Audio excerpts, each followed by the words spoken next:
วันที่ 8 เมษายนได้มีคนทักมาใน inbox page ของผม1ข้อความมันดูไม่น่าจะเป็นเรื่องใหญ่อะไรแต่ภาพโปรไฟล์เล็กๆอันนี้มันกลับคุ้นเคยซะเหลือเกินเขาไม่ใช่คนที่ผมเคยรู้จักไม่ใช่คนที่ผมเคยเดินผ่านแต่จะพูดได้ว่าเราทั้งสองคนนั้นผูกชะตากันในรูปแบบแปลกๆผมด่าหนังที่เขาเล่นเขาชวนผมทำงานด้วยเพราะไอ้คนที่ทักผมนั้นมันคือกิต 3 Man Down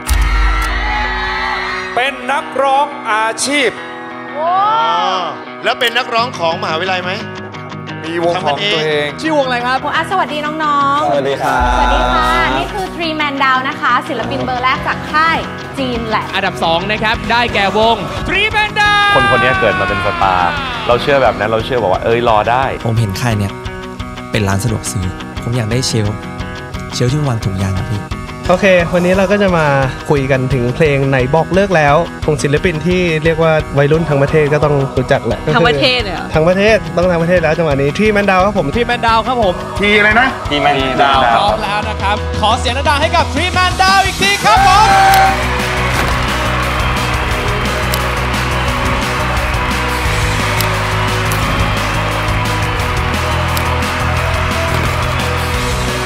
ช่วงแรกก็เครียดเขาก็เอาพวกผมไปวางไว้ในเชลฟ์ถุงยางแต่ว่าขายไม่ได้พี่จะลงทุนกับผมต่อไหมเพราะว่าผมทำเงินให้พี่ไม่ได้เลยนะทุกคนครับ3 Man Down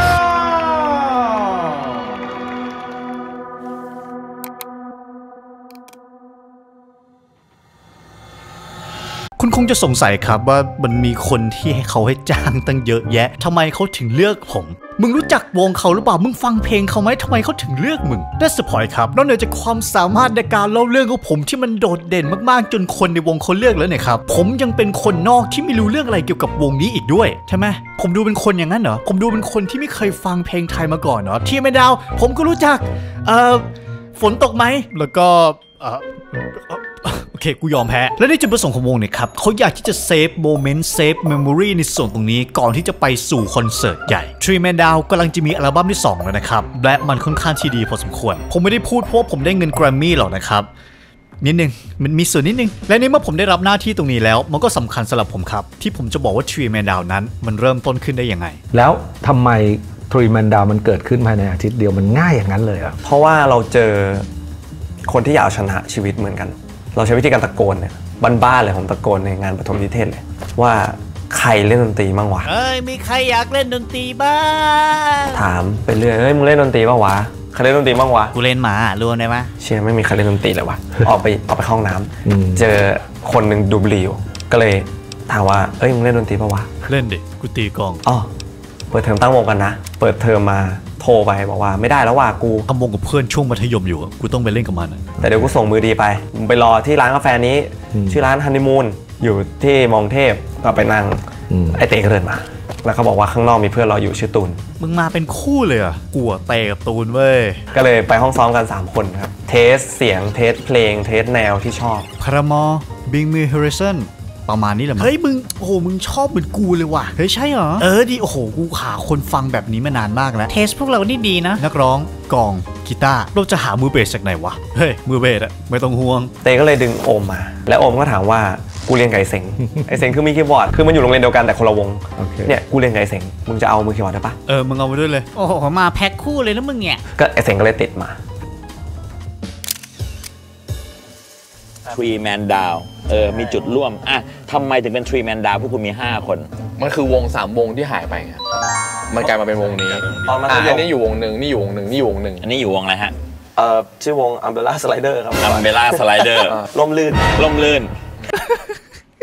คุณรู้ไหมครับว่า3 Man Down เนี่ยครับมาจากอะไรผมหมายถึงชัวร์ครับความหมายของมันผู้ชาย5คนจาก3วงกลายมาเป็นวงเดียวเท่นะครับแต่ผมเคยอ่านมาครับว่าคำว่า3 Man Down เนี่ยครับมันมาจากเกมยอดฮิตเกมหนึ่งเวลาที่ฮีโร่เนี่ยมันคิว3ตัวติด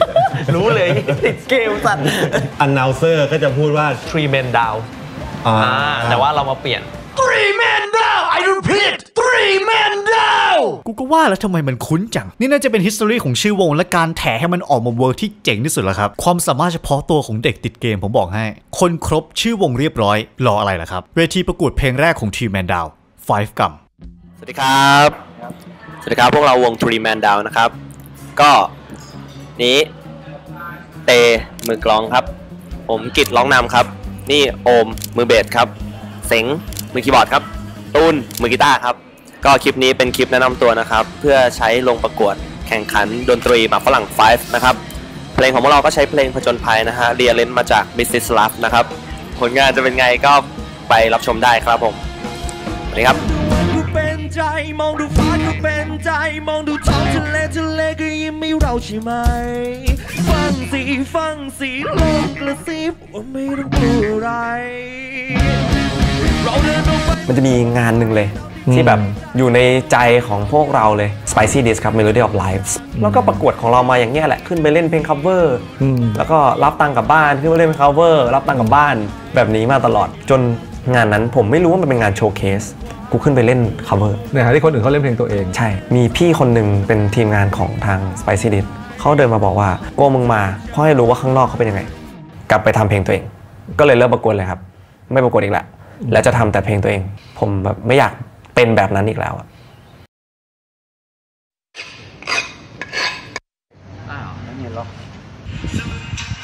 ไม่ใช่ครับ Three Man Down ไม่ได้เลิกร้องเพลงแล้วมาเก็บขยะขายภาพที่คุณเห็นอยู่ตอนนี้คือการถ่ายทำ MV เพลงคำทำนายเพลงแรกของวง Three Man Down โดยใช้งบเพียงแค่20,000และอุปกรณ์ทุกอย่างยืมมาทั้งสิ้นขโมยของมอใช่ขโมยของมอลังสิตต่อคุณสามารถที่บอกได้เลยครับว่าเพลงนี้เก่าขนาดไหนเพราะผมไม่เคยเห็นใครใส่เสื้อแบบนี้ตั้งแต่ปี 2015 แล้วเปิดเพลงเลยต้องเรคคอร์ดเงินตั้ง 20,000 ไม่น่าจะหาเสื้อดีๆใส่ยากเมื่อกี้ที่ถามอยากให้งัดขึ้นหน่อยได้ปะไม่ใช่หมายถึงไอ้คีย์มอนิเตอร์เนี่ย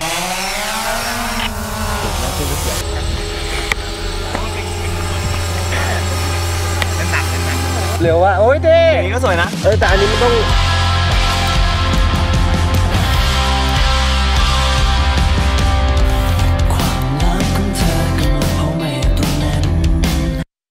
แต่เดี๋ยวก่อนครับถึงแม้ว่าจะฟังดูเจ๋งขนาดไหนครับกับวงดนตรีที่ตัดสินใจทำเพลงแรกออกมาและฮิตความเป็นจริงมันแค่ยากที่เกิดขึ้นได้แต่นี่ถือว่าเป็นจุดเริ่มต้นที่ดีครับเพราะเพลงนี้นอกเหนือจากจะให้วงมีพื้นที่ในโลกอินเทอร์เน็ตแล้วมันทำให้วงได้เซ็นสัญญากับค่ายเล็กๆค่ายหนึ่งและออกซิงเกิลมาเรื่อยๆในช่วงเวลา1 ปีนี่คือช่วงเวลาการหาตัวตนของ Three Man Down ไม่ว่าแนวเพลงจะไปทางไหนเราไม่สามารถที่จะจับทางได้เลยสุดท้ายครับซุงแห่งวงแบทแมนได้เข้ามาช่วยโดยโปรดิวซ์เพลงให้กับวง Three Man Down 2 เพลงด้วยกันนั่นก็คือเพลงอยากฟังและข้างกันและเพียงแค่2 เพลงนี้ทำให้ Three Man Down นั้นได้หาทิศทางของตัวเองเจอและกลายเป็น Three Man Down อย่างที่เรารู้จักกันในวันนี้แล้วเพลงข้างกันเพลงที่6ของวงได้กลายเป็นเพลงฮิตและออกสู่สายตาชาวโลกโดยทันทีเธออยู่ตรงนั้นยืนอยู่ข้างฉันไม่เคยแม้แต่ฝันว่าจะได้พบเธอท่ามกลางคนทั้งเมืองอีกเป็นล้านโดยไม่ต้องตามหาใครเมื่อเธอครอบครองฉันเพลงข้างกันคือเพลงรักเพลงแรกของ Three Man Down และด้วยความแปลกใหม่ในมุมมองของความรักแทนที่จะครอบครองคนอื่นแต่ให้คนอื่นมาครอบครองตัวเองส่งผลในเพลงที่มีเนื้อหาสุดซึ้งในนั้นได้สะท้อนกังวานกับหัวใจหลากหลายคนและถึงแม้จะไม่ได้ฮิตโดยทันทีแต่ความติดหูของเพลงนั้นทำให้เกิดการแชร์ปากต่อปากกันอย่างมากมายเพลงข้างกันน่าจะเป็นเพลงที่สำคัญที่สุดสำหรับวง Three Man Down แล้วครับเพราะหลังจากนั้น Three Man Down ได้ไปสมัครรายการแบนด์แลบซึ่งเป็นรายการรวบรวมหาศิลปินหน้าใหม่ที่จะมาเซ็นสัญญากับค่ายจีนแลบโดยกำลังใจจากแฟนเพลงอย่างล้นหลามจากเพลงข้างกันนั้นทำให้พวกเขาผ่านการเข้ารอบและได้เซ็นสัญญากับค่ายจีนแลบในที่สุดทุกอย่างเหมือนจะไปได้ดีครับกับวงหนึ่งที่เดินสายประกวดมาตลอดแต่สุดท้ายแล้วยอมทำเพลงเพราะว่าทนกับความรู้สึกของการไม่มีเสียงของตัวเองไม่ได้ถ้านี่เป็นหนังเกี่ยวกับวงดนตรีแล้วก็มันคงจะมาถึงครึ่งเรื่องของตัวหนังจุดหนึ่งครับที่พระเอกได้เข้าใจจริงๆว่าสิ่งที่เราควรที่จะทำคืออะไรการจะเป็นศิลปินที่แท้จริงนั้นมันจะต้องมีอะไรเป็นของตัวเองและความรู้สึกแย่ต่อตัวเองตรงนั้นมันให้ของขวัญที่ไพเราะที่สุดและส่งตัววงไปไกลมากขึ้นไปอีกแต่ใช่ครับนี่มันแค่กลางเรื่องสิ่งที่ยากกว่าการมีชื่อเสียงคือการรักษาชื่อเสียงการได้รับความสนใจในระยะเวลาอันสั้นนั้นกับสร้างความกดดันให้วงมากขึ้นอีกแต่มันไม่สำคัญครับจะอนาคตหรืออดีตเป็นสิ่งหนึ่งที่เราจะต้องแก้ปัญหาแต่ช่วงเวลาตรงนี้ครับคือช่วงเวลาที่น่าจดจำมันคือเวลาของเขาจริงๆลงทุนในดาวขอบคุณทุกคนมากที่มาในวันนี้เดินทางกลับบ้านอย่างปลอดภัยเดี๋ยวกลับไปเจอกันใหม่นะ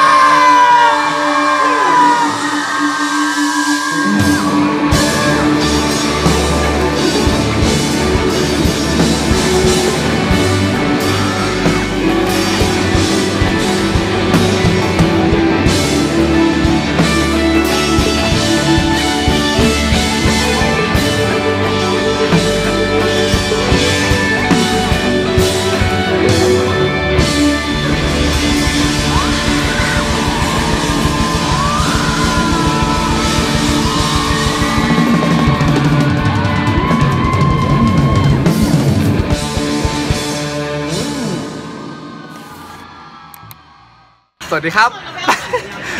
วันนี้ตอน20:30จะมีการปล่อยเพลง ผ่านตารอฟังแล้วก็เปิดให้คนที่บ้านฟังให้แฟนฟังให้ทุกคนฟัง พูดถึงเด็กๆ3 Man Down ผมว่าคนเหล่านี้พร้อมอยู่แล้วตั้งแต่แรกครับเชื่ออยู่แล้วว่าสตาร์เนี่ยมันเป็นคุณสมบัติที่มันต้องมีติดตัวมาอยู่แล้วไม่ใช่สร้างเราแค่ต้องการให้คนมองเห็นเขาถ้าคนเห็นเขาเมื่อไหร่คนจะรักเขาเองคาดหวังอะไรกับค่ายยังไงอยากให้ทำอะไรบ้างคือเอาจริงๆแล้วคือพวกคุณสามารถทำเพลงเองได้เพลงเองได้ผมคิดว่าวงดนตรีทุกวงดนตรีต้องการช่องทาง channel ในการสื่อสารวันแรกที่ผมเจอพี่โอมเขาถามว่า3 Man Down อยากได้อะไรจากแกรมมี่ผมบอกแล้วผมอยากได้เงิน ผมขอแค่เงินผมเห็นค่ายเนี้ยเป็นร้านสะดวกซื้อที่มันใหญ่ผมอยากได้เชลที่มันวางถุงยางอะพี่เปิดมาแล้วต้องเห็นเลยเชลที่มันวางอะไรนะถุงยางอะพี่เพราะว่าเปิดมามันเห็นเลยเนี่ยแหละคือเป้าหมายของผมเราติดบัฟไฮฟ์มาแล้วเราโยกเข้ามาจีแหละพอดีเราปล่อยเพลงนี้เอาแล้วกูเอาแน่นอนไปปุ๊บนิดนึงเรายังติดบัฟไฮฟ์อยู่อีกนิดนึงอีก2 เดือนเราต้องปล่อยอีกเพลงเราปล่อยอีกลงอีกเริ่มแหละใจเราเริ่มเสียแล้วก็ค่ายพยายามโยนงานให้เราไปเล่นตามจังหวัดนู้นจังหวัดนี้พอเราไปเจอแบบเหงาโอ้ยิ่งกว่าเหงาครับพี่แบบเดินออกก็มีโหก็มีอะไรอย่างเงี้ยแล้วเราแบบพยายามที่จะบิวอัพมันด้วยแบบเราปล่อยเพลงไปเถอะเธอไหมเพลงนี้เราคาดว่ามันคือหมัดฮุกของเราแล้วมันคือแบบบอลเกงกิของเราเลยปล่อยไปเสร็จปุ๊บไม่ตายบูไม่ตาย2 ปีแรกเนี่ยมันยังไม่ถูกเห็นเพราะมันยังไม่มีเพลงที่ทำให้คนเปิดใจมาดูว่าเขาเป็นใครหน้าตายังไงเพลงที่จะ break เขาให้คนรู้จักเยอะๆยังมาไม่ถึงแต่อย่างน้อยก็ต้องการความถี่เพื่อให้เขาไม่หายหน้าไปเพื่อให้เขาสะสมฐานไปทีละนิดเพราะว่าที่ค่ายนี้คือจะให้อิสระทางความคิดมากๆพี่โอบอกว่าไม่มีใครกล้าพูดแบบนี้แต่ผมรู้ว่าผมต้องการอะไรถ้าพี่ให้เงินผมไม่ได้ผมก็ไม่อยู่แค่นั้นเองครับถึงแม้จะชนะได้รางวัลที่2ถึงแม้จะได้รางวัล Popular Vote แต่3 Man Down ยังไม่เข้าใกล้เคียงกับคำว่าประสบความสำเร็จเลยสักนิดถึงแม้เพลงข้างกันจะทำให้วงเป็นที่รู้จักในวงกว้างแต่งานที่เข้าในตอนนั้นถือว่าเป็น0แต่ไม่เป็นไรครับ3 Man Down มีทางออกเคยมีคนบอกไหมครับร้านกาแฟจะมีลูกค้าเพิ่มมากขึ้นถ้าเกิดว่าเพิ่มโต๊ะไว้ที่ข้างหน้าร้านนั่นก็เป็นเพราะว่าร้านที่มีโต๊ะอยู่ข้างหน้าผู้คนจะสังเกตได้ว่าร้านนั้นเปิดอยู่ทำให้มีลูกค้าเข้าร้านมากขึ้น3 Man Down ใช้หลักการตรงนี้ครับถ้าเกิดว่าไม่มีคนมาจ้างกูสักทีกูก็จ้างตัวเองแม่งเลยสังเกตวิดีโอนี้ไหมครับ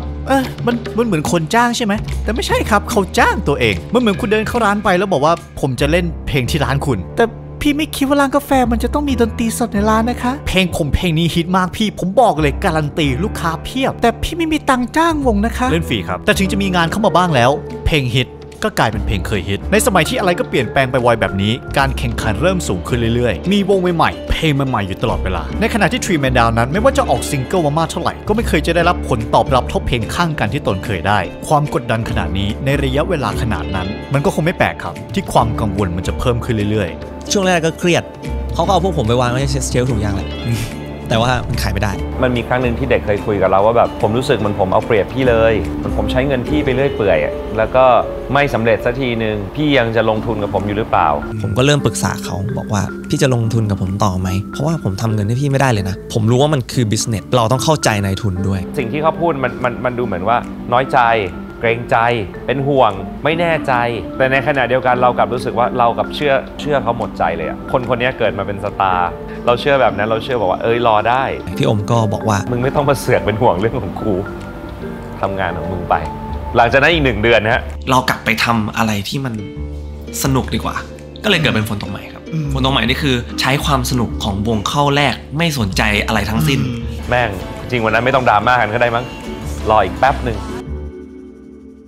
การมาของเพลงฝนตกไหมเนี่ยครับมันเปลี่ยนแปลงทุกอย่างเพลงนี้ขึ้นชาร์ตอันดับ1ในทุกๆแพลตฟอร์มและผู้ฟังหลากหลายคนที่ไม่รู้จัก3 Man Down เพลงนี้คือเพลงแรกที่เขาได้ฟังและเช่นเดียวกันกับตัวผมส่งผลที่3 Man Down เป็นวงที่รู้จักระดับประเทศเลยทันทีปรากฏการณ์ฝนตกใหม่นี่ครับทำให้3 Man Down จากที่เป็นวงที่นอนอยู่บ้านเฉยกลายเป็นวงที่นอนอยู่บ้านเฉยและมีเพลงฮิตเพิ่มขึ้นมาอีก1 เพลงทุกอย่างมันดูจะไปได้สวยครับขณะที่พวกเขาออกทัวร์ทำเพลงแล้วโฟกัสเกี่ยวกับการทำอัลบั้มอยู่นั้นสิ่งหนึ่งมันได้คืบคลานเข้ามา และโจมตีพวกเราทุกคนยังไม่ทันตั้งตัวโควิด 2019 ครับเพียงแค่2 เดือนครับหลังจากฝนตกใหม่ข่าวการแพร่ระบาดโควิดในไทยเริ่มที่กระจายขึ้นเรื่อยๆง่ายๆครับชิบหายแต่อะไรแบบนี้ครับดูจะไม่ได้มีปัญหากับ Three Man Down สักเท่าไหร่เพราะในขณะที่ทุกคนเริ่มกักตัวอยู่นั้น Three Man Down ปล่อยซิงเกิลออกมาเรื่อยๆและฝันถึงแฟนเก่าครับกลายเป็นเพลงฮิตอีกเพลงหนึ่งของวงนี้ที่จู่ๆครับมาในแนวช้ามากๆคือ2 เพลงก่อนนะครับคุณฟังแล้วคุณโยกคุณฟังแล้วคุณแบบแต่พอมาเพลงนี้ครับมึงเกือบตายผมหมายถึงอย่างน้อยคุณก็ได้ฟังเพลงเพราะก่อนตายครับและในปีเดียวกันนั้นครับ Three Man Down ได้ปล่อยซิงเกิลออกมาใหม่เพลงหนึ่งครับที่จะเปลี่ยนแปลงโฉมหน้าของวงไปตลอดกาลเพลงนี้ที่ผมแค่พูดคำธรรมดา3 พยางค์คุณก็สามารถที่ได้ยินท่อนฮุกของเพลงนี้ได้วัดดีเบลเคยได้ยินไหมเคยได้ยินประโยคนี้ไหมเป็นประโยคที่ฮิตมากๆอยู่ช่วงหนึ่งเลยนะฮะใช่ดีเบลมันคืออะไรอ่ะแล้ววัดดีเบลทำไมเขาบอกว่าถ้าเกิดว่าชอบใครนะครับผมให้ทักไปหาเขาว่าวัดดีเบลครับผมฮะวัดดีเบลมันมาจากเพลงถ้าเธอรักฉันจริง วัดดีเบลเธอรักฉันจริงตะกี้มันไปเองนะครับสิ่งที่ทำให้เพลงนี้มันสุดยอดขนาดนั้นเนี่ยครับเพราะนอกเหนือจากที่ตัวเพลงมันจะดีอยู่แล้วมันมาพร้อมกับกระแสที่คุณสามารถชี้ไปเล่นต่อได้ด้วยในช่วงหนึ่งบนโลกอินเทอร์เน็ตครับคำว่าวัดดีเบลนั้นมันกลายเป็นคำบอกรักไปและถ้าเกิดมีกระแสก็จะมีคนเกาะกระแสและยิ่งทำให้กระแสของเพลงนั้นมันดังมากขึ้นไปอีกนี่น่าจะเป็นช่วงพีคช่วงหนึ่งของวงนี้แหละครับไม่ว่าจะเกิดอะไรขึ้นพวกเขาก็ยังสามารถที่ทำเพลงฮิตออกมาได้แต่มันมีปัญหาเล็กๆตรงหนึ่งครับตรงที่ว่าช่วงเวลาเหล่านี้ครับมันยังอยู่ในช่วงโควิดและเพลงฮิตของพวกเขาทั้งหมดนั้นครับไม่สามารถที่จะแสดงได้คอตตอนสกรีนสารพัดกระบวนการผลิตที่โดนบิดจากซัพพลายเออร์แต่ศาสตราจารย์เสงก็ได้ต่อสู้อะไรวะโอ้ยกูเถียงกับเขาทั้งวันเลยและสิ่งเหล่านี้ก็ได้รวมร่างจนเกิดมาเป็นเชมิส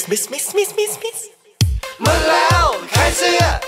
บอยก็ปล่อยเพลงรอบนี้เสื้อดีพวกเราทำเอง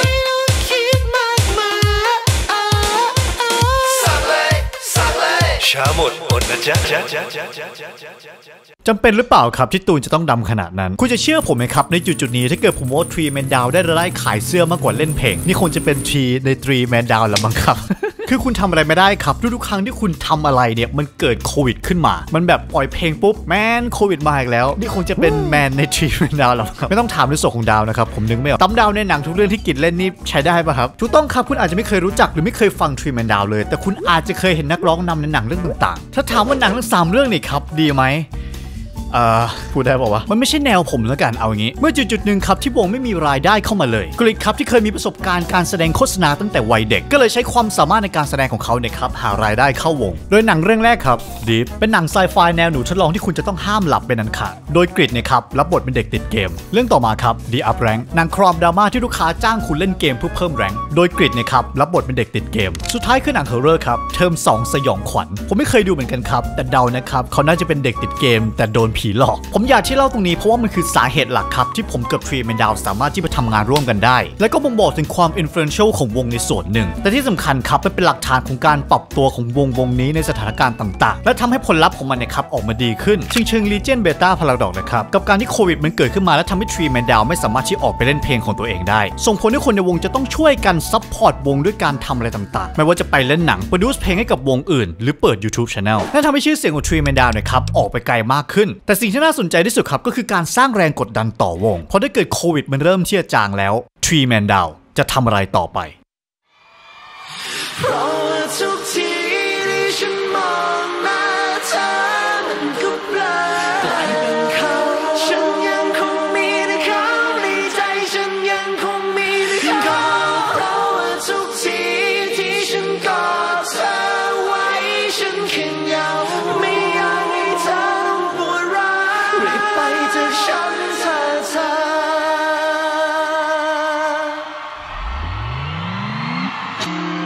และสุดท้ายแล้วเราก็มาถึงจุดนี้ครับจุดหนึ่งที่ผมเรียกว่าปัจจุบันจุดหนึ่งครับที่ความยากลำบากของมันคือการเมนเทนสิ่งที่คุณมีและช่วงนี้แหละครับจะเป็นบททดสอบจริงจังว่าวงนี้สามารถที่อยู่รอดไปได้หรือเปล่าในอนาคตหลังจากนี้พวกเขาจะต้องเจอปัญหามากมายไม่ว่าจะเพราะความบังเอิญสิ่งที่หลีกเลี่ยงไม่ได้หรือแม้กระทั่งความส้นตีนในตัวมนุษย์เมื่อ2 ปีที่แล้วครับ Three Man Down ปล่อยเพลงเดาไม่เก่งออกมาแต่ทำนองของมันครับดันไปคล้ายกับเพลงของวง Outlets เรามากจนเกินไปสมมติว่าทางวงครับจะต้องออกมาชี้แจงและขอโทษกับสิ่งที่เกิดขึ้นและถึงแม้ความคล้ายคลึง แบบไม่ตั้งใจนะครับมันสามารถที่เกิดขึ้นได้มันก็อาจจะทำให้คนบางกลุ่มครับมองวงนี้เป็นวงขี้กอบไปเลยหรือเมื่อตอนปีที่แล้วครับที่มือเบสตัดสินใจที่จะออกจากวงทำให้ใครหลากหลายคนคาดการณ์ว่ามันจะเกี่ยวข้องกับผลประโยชน์และได้หนีวายด่าทอวงอย่างมากมายทีละนิดครับพวกเขากำลังเผชิญถึงความโสมมในสังคมผู้คนที่อยากจะพูดอะไรก็ได้ผู้คนที่อยากจะทำอะไรก็ทำนักหนาจนกระทั่งถูก sexual harassment ในขณะที่เล่นบนเวทีพวกเขาใช้ความนิเกทีฟเหล่านั้นมาปรับปรุงตัวเองให้มันดีมากขึ้นไม่ว่าใครจะบอกว่า Three Man Down มันไม่ใช่วงร็อกหรือคนบางคนที่ชอบแซะแล้วบอกว่าไม่เข้าใจว่าทำไมวัยรุ่นถึงชอบวงแบบนี้กันไม่ว่าจะอะไรครับพวกเขาก็ยังเดินหน้าต่อไปได้เรื่อยๆไม่ว่าจะช้าหรือเร็วพวกเขาจะทำให้คุณพูดให้ได้ว่าฉันโตมากับ Three Man Down แม่ดราม่าเหลือเกินเพลงมันได้ครับและนี่คือสิ่งหนึ่งครับที่ผมชอบเกี่ยวกับ Three Man Down มากๆเพราะนี่คือวงหนึ่งครับที่สามารถที่ปรับตัวไปตามสถานการณ์ต่างๆไม่ว่าจะวัฒนธรรมในโลกอินเทอร์เน็ตหรือการลองผิดลองถูกค้นหาแนวทางของตัวเองไปเรื่อยๆตั้งแต่เพลงแรกของพวกเขาที่ร็อกจ๋าและมีความเป็นโพสต์ร็อกสูงการเป็นเพลงป๊อปร็อกหลากสไตล์หลายความหมายทุกวันนี้แต่นี่แหละครับคือส่วนที่น่าสนใจเรากำลังพูดถึงปัจจุบันที่พวกเขาอยากที่ทำในสิ่งที่ตัวเองทำไปทีละนิดในขณะที่ต้องรับมือกับคำวิจารณ์หรืออุปสรรคต่างๆที่เกิดขึ้นมาในเส้นทางที่ไม่คุ้นเคยนี่คือการเติบโตครับจากเด็กนิเทศกลุ่มหนึ่งที่พร้อมใจกันมาทำวงดนตรีมาเป็นผู้ใหญ่ที่ใช้แพชชั่นของตัวเองในการทำตามความฝันและเพลงน้องครับเพลงที่ผมชอบที่สุดเพราะสำหรับผมแล้วครับมันคือเพลงที่บ่งบอกถึงการเติบโตของพวกเขาแต่ในขณะเดียวกันเขาไม่ได้เปลี่ยนแปลงอะไรไปเลยเขายังเป็นเด็กคนเดิมอยู่เด็กที่ทำเรื่องโง่เด็กที่ผิดพลาดเด็กที่เอาแต่ใจตัวเองและในอัลบั้มใหม่นะครับมันอาจจะแตกต่างกับ Three Man Down ที่คุณเคยรู้จัก Three Man Down ที่คุณเคยรักเคยชอบและนี่แหละครับที่ผมอยากจะบอกไม่ว่ายังไงก็ตามขอให้คุณไว้ใจเขาเชื่อพวกเขาเพราะนี่คือสิ่งที่พวกเขาอยากที่จะทำจริงๆและในอนาคตอันสั้นนี้พวกคุณจะไม่ผิดหวังอย่างแน่นอน19 สิงหาคมนี้ The Concert Application Presents Three Man Down Live at Impact Arena 2023 จำหน่ายบัตรวันที่ 30 ที่ The Concert Application เตรียมร่างกายของคุณให้พร้อมเพราะผมบอกเลยมันแน่ๆ